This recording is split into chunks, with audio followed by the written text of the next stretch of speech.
Əsrdən halqıған bir gün namlıq romandan tug'ilgan esla. Habibullah Ablamit, Germaniya. Yazğıcı Çingiz Aytmatov 1928 yıl 12 ayının 12 günüdən 2008 yıl 6 ayının 10 günügacha yaşagan. Qırğız xalqının dаңlıq yazğıcısı, dаңlıq jurnalist, tərcüman və məşhur siyasətçi idi. Çingiz Aytmatov yalğız Qırğız xalqınınla emas, bəlkə o bütün Türk, cümlədən dünya xalqının dаңlıq ədəbiyyatçısıdır. Türk tilidəki tərcümesi Gün olur asra bedel, Uyg'urcha Əsrdən halqıgan bir gün namlıq roman Çingiz Aytmatovның vəkil xarakterlik əsərlərdən biri bo'lib hesablanadi. Yazğıcı bu əsərdə parça-parça vəqəliklər, məsələlər və əfsanələrni ajoyib sap, aşıq hekayələrini mayirlik bilan bir-biriga bağlab, yuqori bədii maharət və muhtəşəm bir ədəbi təfəkkürünün küçü bilan insanның öz üstüdən oylanışığa məcbur qıladigan tragediyilik vəqəliklərni təsvirləydi. Bu arqılıq avtor ümitsiz bir can talışış emas, bəlkə qulluq idiga qarşı bir meydan jang e'lon qiladi. O mundaq deydi: Erkin yaşab köngen insanlar qul bo'lib yashashga ko'nalmaydi. Romanning bosh qahramoni Yedigay Can Geldim bo'lsa, urush maydonidan qaytgandan keyin Qozoq yezlaridagi bir kichik poyezd istansiyasida ishlashga boshlaydi. Bu yerda o'z ko'zi bilan ko'rgan va anglaganlari, shuningdek uzoq o'tmishga munosabatli bo'lgan voqealar haqiqatan bir siyosiy tuzumning gumurlib, o'rlayotganligining bishoratini berdi. Aytmatov qechib qutulg'il bo'lmaydigan bu yemirilishni o'z asarlar orqali bo'ysundirgan avangard yozuvchilarning biridir. Asarning bosh qahramoni Yedigay bo'lsa, pensiyaga chiqqan, uzun yillar birga ishlagan sapdishi Qozongapning vafot bo'lganligidan qattiq qayg'urdi va Qozongapning jinozasini qozoqlarning Nayman qabilasining qabristonligiga qo'yish maqsadida yo'lga chiqdi. Mana shu safarda o'zi va millatining o'tmishini, ochiq tatliq o'ylarga soladigan voqealarni atrofdagilar bilan qo'shib bir-birlab ko'z oldiga keltirdi. Mana shu kun asrdan halqıgan bir kun bo'ladi. Yedigay o'z yaqini Qozongapning jinozasini o'z yeridan 30 kilometr yiroq bo'lgan Naymanlar qabristonligiga qo'yishni qaror qilganda, vafot bo'lg'uchi Qozongapning o'z o'g'li Sobitjon shahardan Son o'zak poyezd istansiyasiga keladi. U xuddi dadisining o'lim jinozasiga emas, balki dadisini darhol udul kelgan bir ozganlarga ko'mibla bu ishdan darhol qutulish va bu yerdan darhol ketishni o'ylagandek so'z harakatda bo'ladi.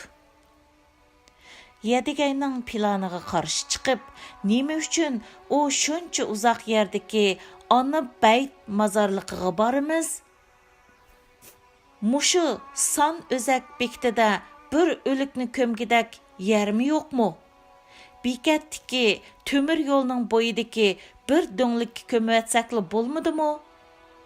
Mushundaq bo'lganda bu qeri bir umr ishlagan bu yerda poyezlarning taraqlagan ovozlarini anglab, huzurlanib yotmamdi.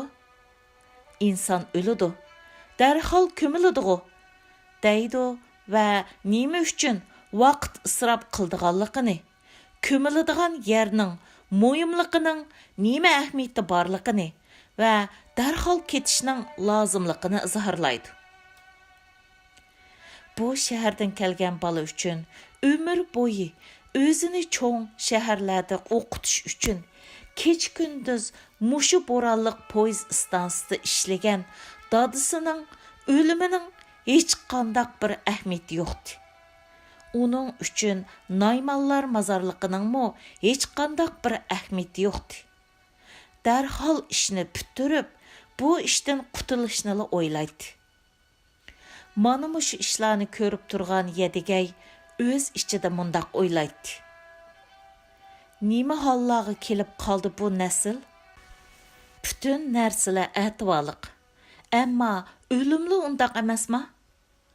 Agar o'limning yangi avlodlar uchun hech qanday bir ahamiyati bo'lmasa, yashashning shundaq ahamiyati yo'qdir.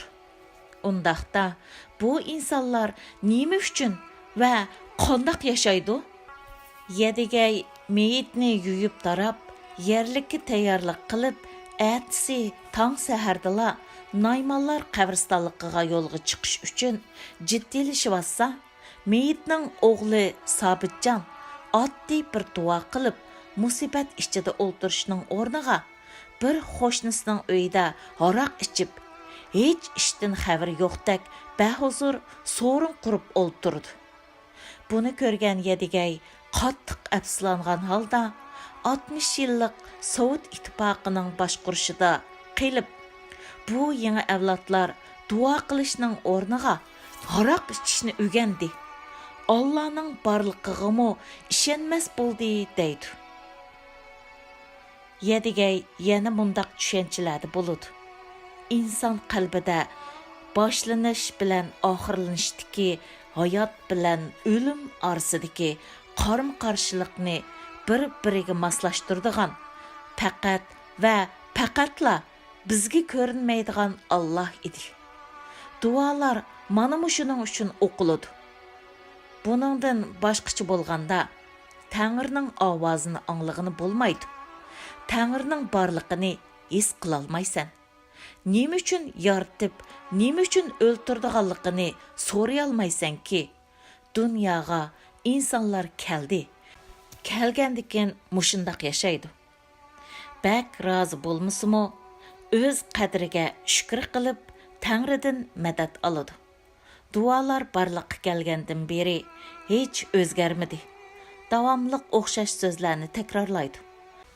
Bu dualar shuning uchun 100 yillardan beri oltin nokchilardek palildab kelyotidi. Davomliq o'liklarning, qabrlarning boshlarida turib o'qilishi bir urf odat bo'lib kelyotidi. Odat davomliq mushundaq qoladi. İnsan davomliq beshiga bir balo qazo kelgandala Allah'ni og'ziga oladi. Allah'dan yordam so'raydi. Allah'a ishonmagan insonlarning beshiga balo qazo kelmagicha Allah'ni o'ylamaydi. Lekin yangi bir naslning vakili bo'lgan Sobitjon bo'lsa, o'z dadisining o'limigimi o'kinmayotidi. Dadisidan mangulik ayrilganligi uchun yosh to'kmayotidi. Yedigay o'z yaqinining jinozasini Naymanlarning muqaddas qabristonligiga elib ketib borganda, u yerlarda bir raketa bazasining qurilganligini ko'rdi va bu yerlarga jinozani qo'yishga ruxsat qilinmaydi. Yedigay o'z ona tilini bilmaydigan askar qarovulga o'kingan holda mundaq deydi. Bu yerlar bizning ziminimiz. Bu yer bizning mozorliqimiz. Bizning o'zimizning mozorliqi bu yerlar. Biz sari o'sak insonlarning jinozasini bu yerlarga qo'yish haqqimiz bor. Burundan burnisida Nayman ona mana shu yerlarga ko'milgan. U zamonlarda hech kim o'ylab boqmagan edi. Shundoq bir kunlar kelib, bu yerga boshqalarning cheklangan harbiy rayon qurib egilib olishini. Yedigay Sobitjonning qarshi chiqmay jim turganligini ko'rib, "Manqurtsan. Sen bir manqurt. Haqiqatan manqurtsan. Bu ishni ko'rib turib, qabul ko'rmayding. Bu naqchilikqa ko'z yummayding. Bo'yin egmayding", deydi. Va uzoq o'tmishdagi Nayman onaning rivoyatlarini esga elib, manqurtliqning zodi nima ekanligini sharhlaydi. Nayman ana rivoyati. Ana beyit mazarliqida Nayman ananing muborak jasadi va uning parlaq muqaddas ro'yi bor edi.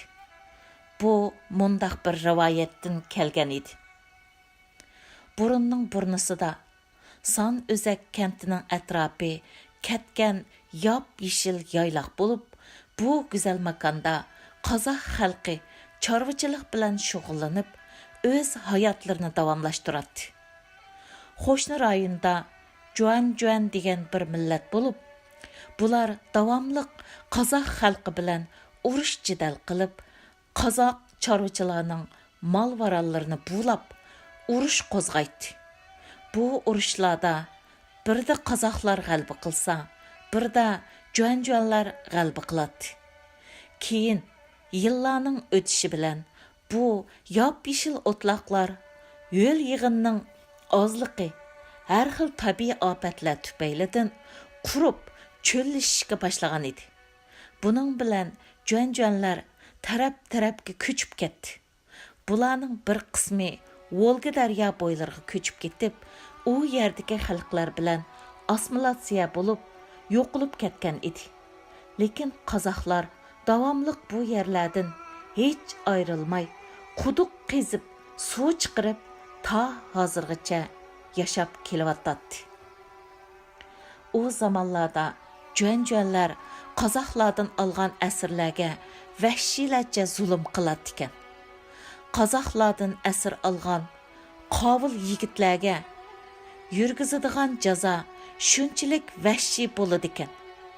Ularning kallasidagi butun xotirlarni yuyib ekan. Ondan nima qildisa shuni qiladigan manqurtqa aylantirib etadi ekan. Ular olgan asirning beshidagi chochlarini bir-birlab tüp yiltizdan yulib oladi ekan. Va tөгini so'yib, uning bo'yin qismining terisini ilib, asirning qip-qizil qonga bo'yalgan beshiga yepishtirdi ekan. Bu issiq tögi terisi asirning beshiga shunchalik yepishidi ekanki, buni ajratish asla mumkin emas ekan. Ular asirning beshiga terini yepishtirgandan keyin asirning put-qo'lini ching bog'lab, bo'yniga taqoq-taqab, cho'llik yerga opirib 5-6 kun tashlab qo'ydi ekan. Issiq quyoshning nuri ostida asirning beshidagi teri qurib, kauchukdek bo'lib ketadi ekan.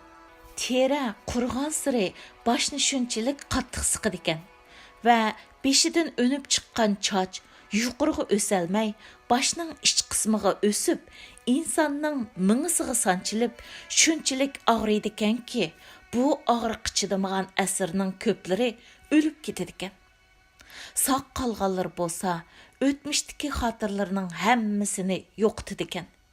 Faqat xo'jayinning deganini qiladigan bir manqurtqa aylandi ekan. Bu manqurtlar Juanlar uchun shunchalik qimmatli hisoblandi ekan. Birlari biror manqurtni o'ltirib qo'ysa, bir inson o'ltirgan haqning 3 hassini to'laydi ekan. Bir manqurt o'zining kim ekanligini, qaysi so'ydan, qaysi qabiladan kelganligini, onasining, dadasining yosh o'smirlik davrlarini hech bilmaydi ekan.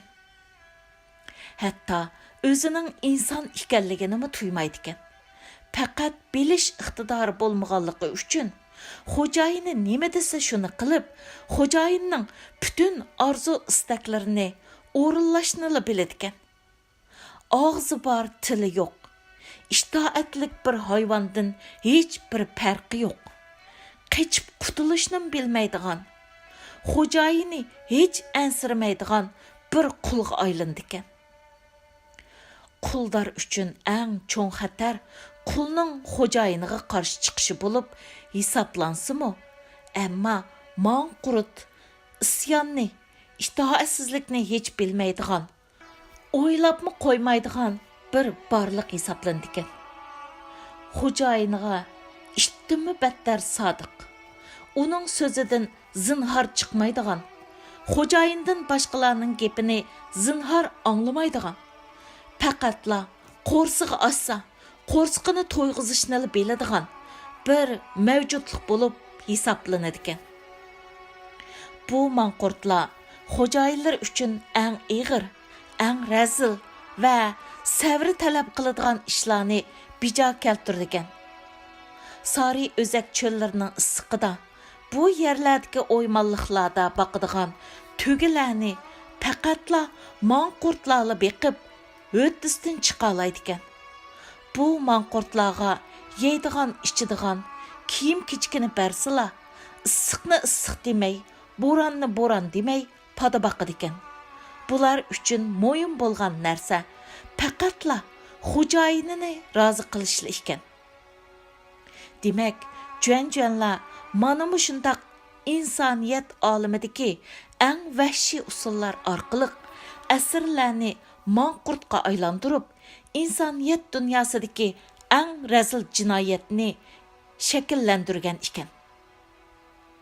Mana mushu ona beyit mazorliqida yotgan Nayman onaning o'g'li bir qitimliq jangda baxtga qarshi juan-juanlarga asir tushib qoladi va ularning razil ziyonkashligiga uchrab bir manqurtga aylanib qoladi. Bir kuni bir to'p Uyg'ur savdogarlar aşı cho'llikdan o'tib ketib, bir pada beqiyotgan manqurtni uchirtdi va bu vaqani Nayman onaga so'zlab berdi. Nayman ona yillardan beri o'z yurak parisining izdirgini ololmay, kech-kunduz o'z o'g'lining vasliga yetish uchun Allohga duo qilib kelayotgan edi. Bu manqurtning xabarini olgandan keyin, balki u mening o'g'lim bo'lishi mumkin deb o'ylab, o'z o'g'lini juan-juanlarning changilidan qutuldirish uchun tong saharda beshiga oppoq ro'molni otib, o'z tugisiga yeydigan ichadiganini yuklab yo'lga chiqdi. 2 kun yo'l yurgandan keyin yiroqdan birsining tugi beqiyotganligini ko'rdi va u mening o'g'lim bo'lishi mumkin deb shu tarafga tugisini chaptirdi. Nayman ana beshiga shapkasini bostirib kiygan padachini ko'ribla o'z o'g'li ekanligini jazmalashtirdi. Uning yeniga kelib, hur-hur yig'lab turib, "O'g'lim, o'g'lim, balam, men keldim. Her yerde yıllardan beri seni izledim. Men senin anan," deydi. Padachi manqurt o'z anasiga paqirab, hangbiqib qarapla turdi. Nayman ana o'g'lining yuzlarini titrab turgan alqanlar bilan silaydi. Va atingni xatirla. Kim olduğunu xatirla. Sening ating Julaman. Dadangning ati Dönenbay deb o'z o'g'lining xotirasini asli keltirish uchun tirishidi. Ammo manqurt hech nimani anglay olmagan edi. "Vah, o'g'lim, nima qildi sana?" deb onaning qalpiqlari ochiq o'kinish va hasratdan titraydi. O'zini tuta olmay, hur-hur yig'laydi. Bir insonning qo'l ilkidagi mol-mulkini, butun boyligini, hatto hayotini olsa bo'ladi-ku. Ammo insonning aqlini ilishdak bir jinoyatni qandoqmi qiladi? Ey rizqini bergan Tangri, agar sen bor bo'lsang, insonlarning aqliga mundaq bir razil ishni qandoqmi solgansan? Yer yuzida bundan boshqa zulm, askilik azmati kashki. Mushu so'zlarni degan Nayman ona yoshlik ko'zlarini o'z yurak parisining ustidan hech ayirmaydi. Nayman ana o'g'lining xotirasini asliga keltirishdan hech voz kechmaydi. O o'g'liga qayta so'zlash orqali unumga erishmoqchi bo'ldi. sening oting Julamandir. Dadangning ismi Dönembay edi. Xotirlayaptamsan. Kichigingda o'qiya etishni u sana o'rgatgan edi. Men bo'lsam sening onang. Sen mening o'g'lim. Sen bo'lsang Naymanlar qabilasidan tushunayaptamsan. Sen bir Naymansan. Sen bu yerlarga kelmasdan burun nima ishlar bo'ldi? Manqurt: hech ish bo'lmadi. Ana: kechamidi, kunduzmidi? Manqurt: hech nima emas. Ana: kimlar bilan so'zlashishni xohlayding? Manqurt osmonga qarab turib dedi: men oy bilan so'zlashishni xohlayman. Men har kuni oyga qarayman. Oymi menga qaraydi. Bir-birimizni anglay olamiz. Ammo shuni bilamanki, u yerda o'ltirgan birsi bor. Ana hayajonlangan holda: yana boshqa nimani xohlaysan? Manqurt: xo'jayinimninkidek chechimning bo'lishini o'ylayman. Nayman ana qo'lini asta Manqurtning beshiga uzatib, ular sening beshingga nima qilganligini ko'rib boqay dedi. Manqurt hurkigan holda darhol beshini tortdi va shapkasini qo'li bilan ching bostirib turib, yuzini ta'tir qilib oldi. Nayman ana shu chog'da uning beshi to'g'riliq hech gap qilmasligining lozimligini tushundi. Dal mana shu chog'da uzoqdan bir odamning tugiga minib kelayotganligi ko'rindi. Nayman ana darhol: kim bu kelayotgan deb so'rdi. Manqurt: menga tomoq akilyotidi. Nayman ana bir oz o'diqdi. Bundaq bir chog'da tuyuqsiz paydo bo'lgan Juan-Juanga ko'rinmaslik uchun darhol tugisiga minib bu yerdan uzoqlashmoqchi bo'ldi va: sen uningga bir nima dema, men yana kelaman o'g'lim deb tugisini minib mangdi. O'g'li hech javob bermadi. Hech bir ish bo'lmagandek bu bo'lib o'tganlar uning xiyoliga kirib chiqmadi. Ammo Juan bo'lsa Nayman onani ko'rib qolgan edi. Shunga u darhol Nayman onaning orqasidan qo'lgan bo'lsa-mu, Nayman ona allaqachon ko'zdan g'oyib bo'lgan edi. Juan Manqurtdan kelgan kishining kim ekanligini so'ragan bo'lsa-mu, lekin Manqurtdan qanoatlangidek javob ola olmadi. Juan Manqurtning qo'liga bir o'qyani tutqizib, agar yana kelsa, uni o'ldir dedi va akalgan tomoqlarni tashlab qo'yib ketib qoldi. Ertasi kuni tong suzilishi bilan Nayman ona o'z o'g'lini bu yerdan darhol qutuldirib, elib ketish uchun yana keldi. Lekin yiroqdan kelayotgan onani ko'rgan Manqurt bir to'p tugilarning orsiga mo'kinib, onasining dal ko'ksini nishonga elib o'ltirdi. Ona o'g'li tarafga kelib, tuyuqsiz charchigan ko'zlari bilan o'g'lini atrofdan izladi va: o'g'lim, jinim o'g'lim, men onang, yana keldim. Seni ilib ketgani keldim. Hargiz qo'rqma.